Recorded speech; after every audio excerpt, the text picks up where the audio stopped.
That anytime is now. Hello, we are back. Hello. Recording I'm again. back. So, Erik, Awesome. long time no talk to. So, Mom. He Like says, one so, second. Mom, what's up? Well, I want to talk about homeless people. I'm always concerned. I don't know, whether to help them or whether that's enabling them. You know, why? First of all, why do people put themselves into the situation? I know there's just probably as many reasons as there are people out there, but Man, he's being a rotten booger today. He's picking uh-oh. on me. Oh, goodness. One of Pick my on you while you're favorite, down, man. That's terrible. While she's sick. one of No my, way. I know, one of my favorite country singers actually chose to be homeless. Mm. So yeah, he packed up, moved to Hawaii with nothing and lived on the beach with nothing. After So he was he's famous? like, during his writing Oh, process, oh, like okay. before he really Took hit it off. big, I Yeah. guess.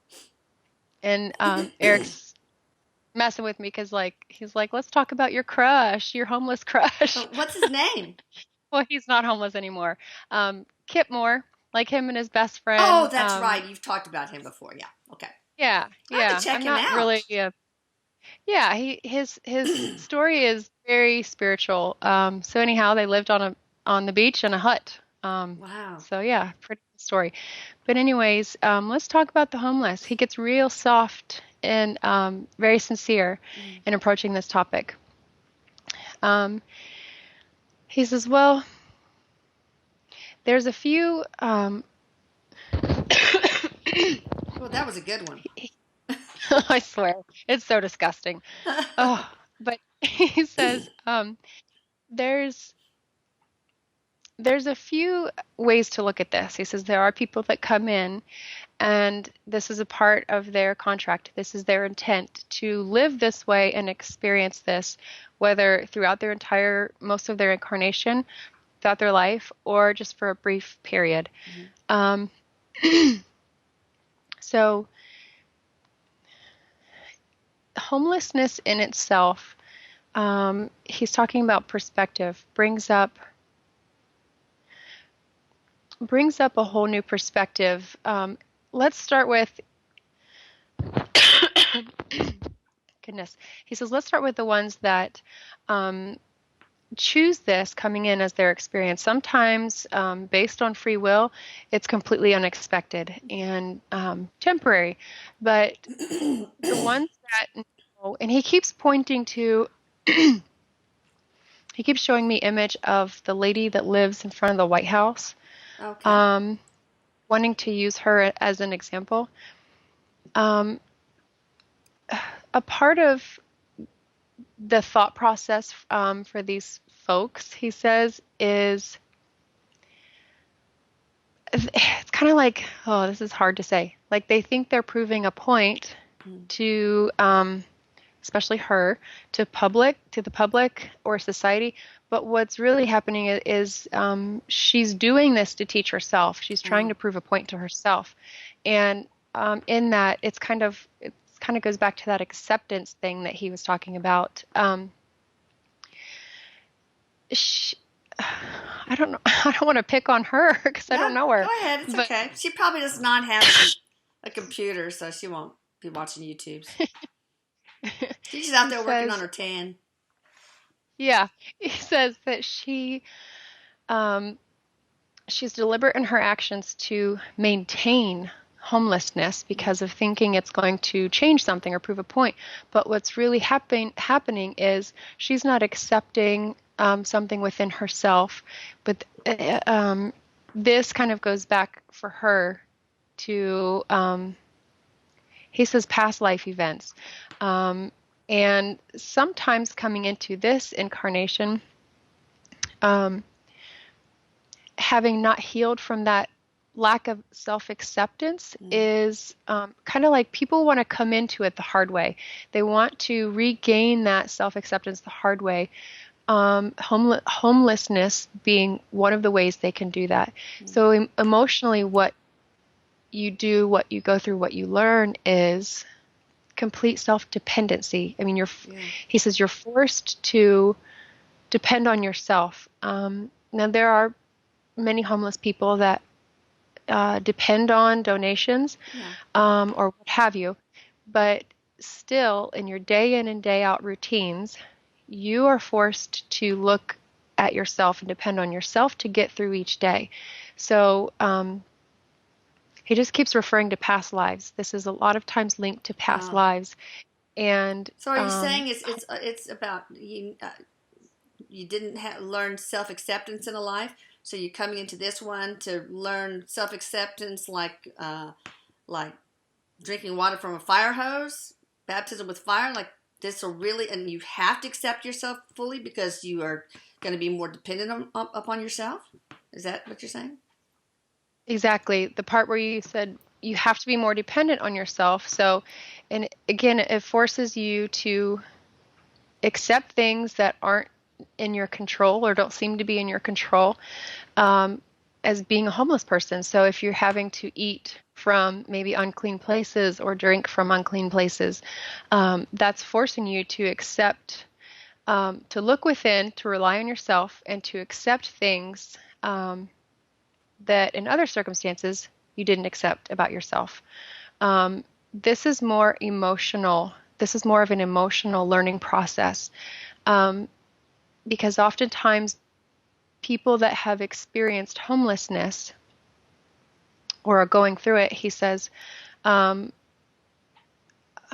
it's like he's saying they're extroverts with their emotions. It's like Mm. they're quiet, not necessarily introverted, but with their emotions, they're extroverted. It's kind of like they depend on outward things, outside things, to justify their emotions. So now, in being homeless, um, it's kind of like they have to kind of swallow your emotions again and bring it back in, introvert your emotions, and connect to them. He says a lot of times these people have a detachment there from Mm. their emotions, and that's what this process is about. Um, A quick. and Oh, go go ahead. ahead. Quick story. I was raised in such an abusive, physically and emotionally abusive household. Two of my sisters actually had to be homeless for a long time, and they told the stories about how they'd have to go in restaurants and pick food off people's plates Oh, that are left, of course, and just yeah. some of the stories, just living in squalor. It was just terrible. But the point is, I wanted to make was that those two sisters are the most accepting of themselves. So it must have been their contract to, then they succeeded. And now they have roofs over their head. He says, he says exactly what I'm talking about, Mom. It's kind of like he's showing like a biddy league, and this biddy league, starting out baseball, these little kids run around, have no clue what they're doing. And then eventually, at the end of the season, they win the championship. And now they have even more reason to be proud, Mm. um, and emotionally tied to that event because of how hard they had to work to get Yeah, there. sure.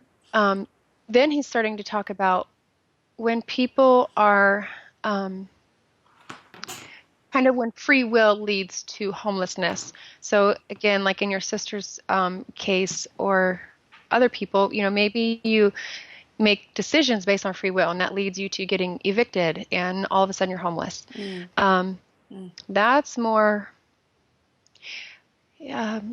a couple things. He says that's more obviously shattering, but that partially is to he's like showing that shedding process, shedding the ego, and again getting you to emotionally build yourself from the ground up. Mm. He says, Yeah, that would take the ego and just tear it apart.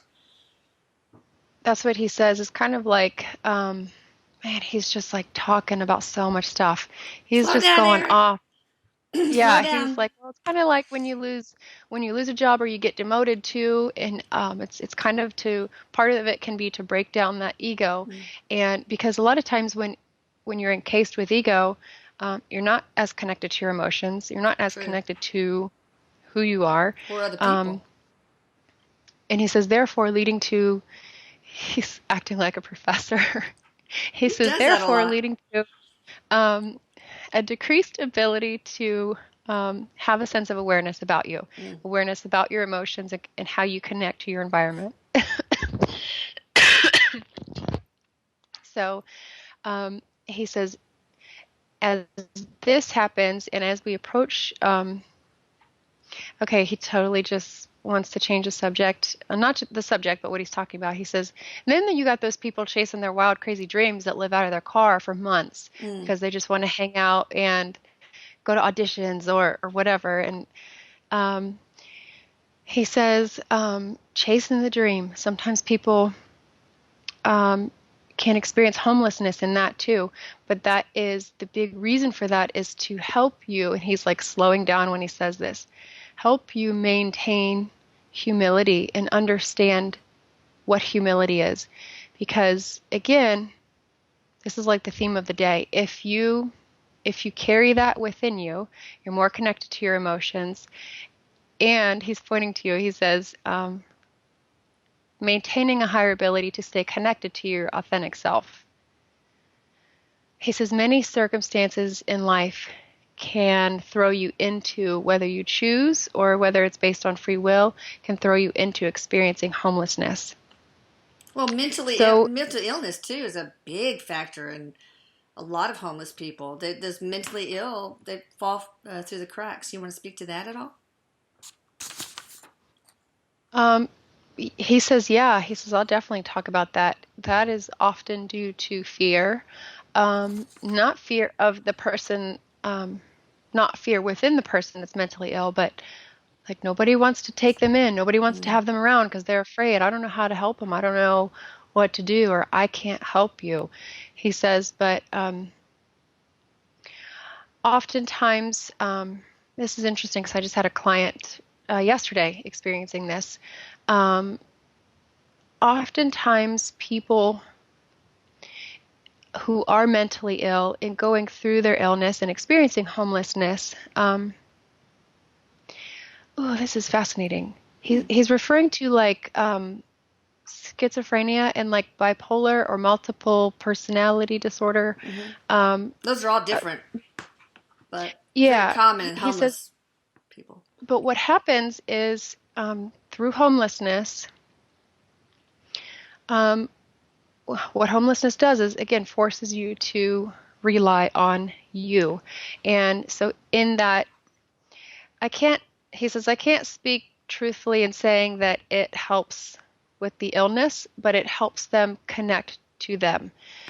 Because these people can be dependent, also combative on the same sense, but he Mm. says dependent on their environment, on things around them. But when experiencing homelessness, they have to become dependent on themselves. They do fall through the cracks.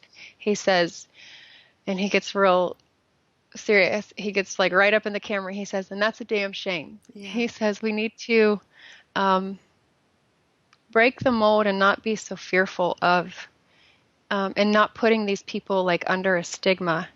He says,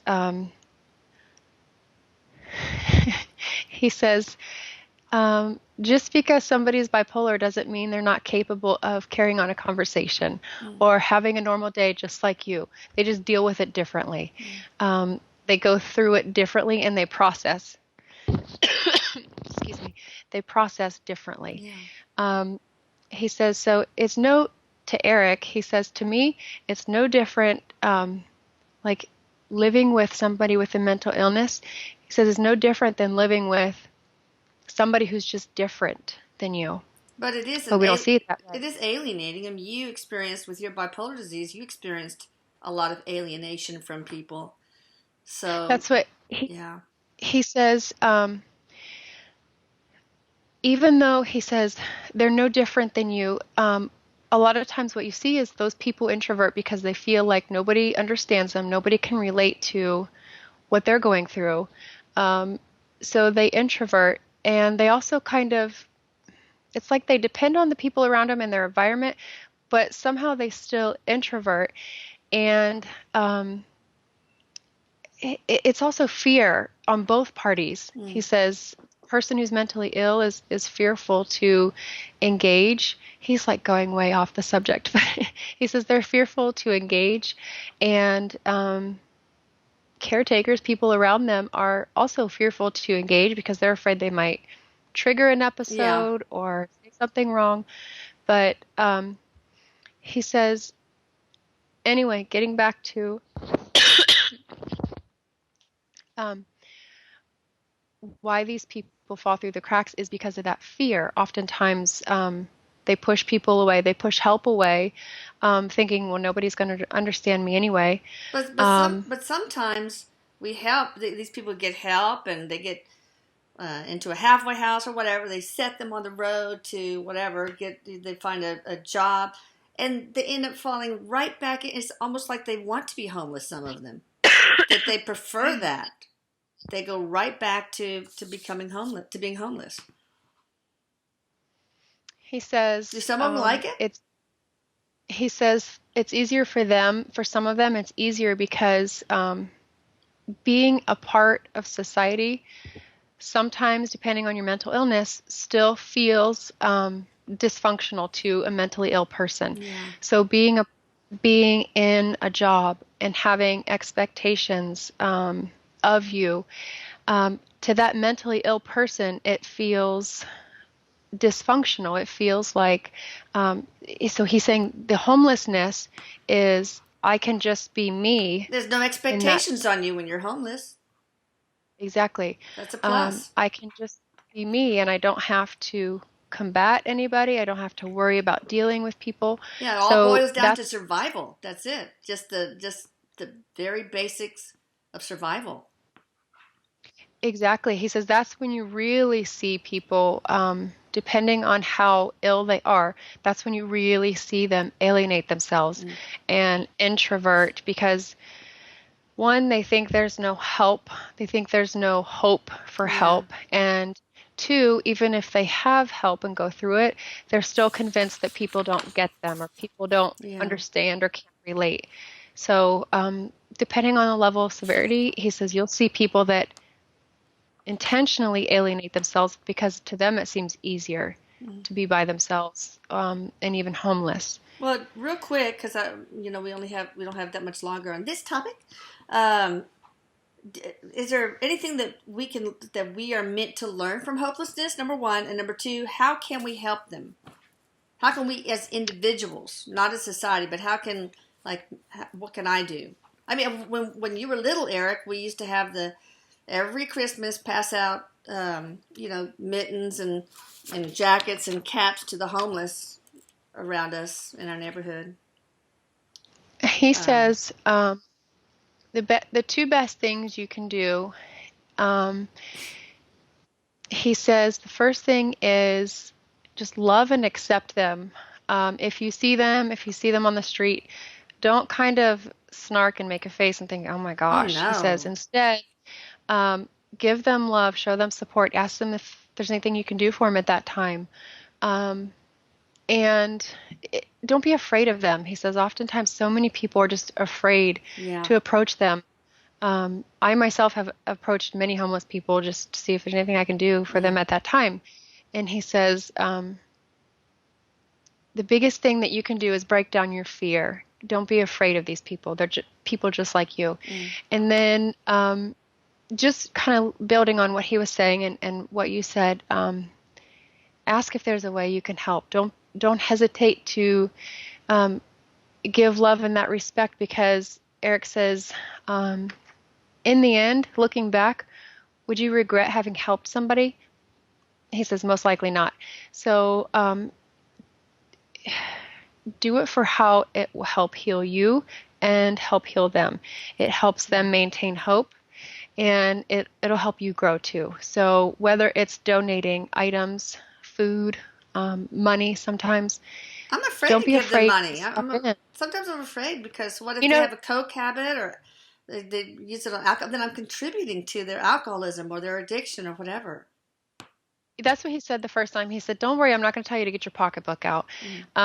He says it's going to be more effective and probably send a better message if you donate items or food. If you want to donate at all, he goes, hell, donate your love. He Yeah. says that's just as big. Um, Let's give them a hug. but also kind of, yeah, and sort of building on that, he's just encouraging people um, to donate their time to like food pantries and serving your community out of donation, people. He says not out of wanting to get something back, but he says we need to see more of that. We should see more people wanting to donate to their community because um, how can you expect good if you're not willing to be a part of it, of putting into it, he says. That's true. And I think we can learn, we're meant to learn so much, how to break down our fears. That's one thing we learn. How everybody deserves love. And what other things can we learn from the plight of the homeless? And then we'll close. He says the biggest thing is humility. Um, just because they're experiencing that and you're not doesn't mean you haven't before. Mm. And doesn't mean this goes way back to his whole spiel on hierarchy. Mm. You're not better than them because you have a roof over your head and a bunch of money in your bank. You are just maintaining the thought, you are just as equal a being as that person. So knowing that you Yeah. have no hierarchy over them and allowing love to channel through you through that thought. Mm. He says, maintaining humility and realizing that's your brother, that's your sister. Mm. You come from the same source. So That's true. We're all you would we're let, all part of a collective. yeah, he says, you wouldn't let your brother or your sister sit there and walk on by. So take care of them. Do Mm. whatever you can. Okay. Anything else? He's like, he goes like this. He goes, just to say I love you. Oh, he's so goofy. He I love is. you He's so too. sweet. I love you. All right, we'll come back in just a moment and talk about something else. All right. Our last subject for the day, anyway. Perfect.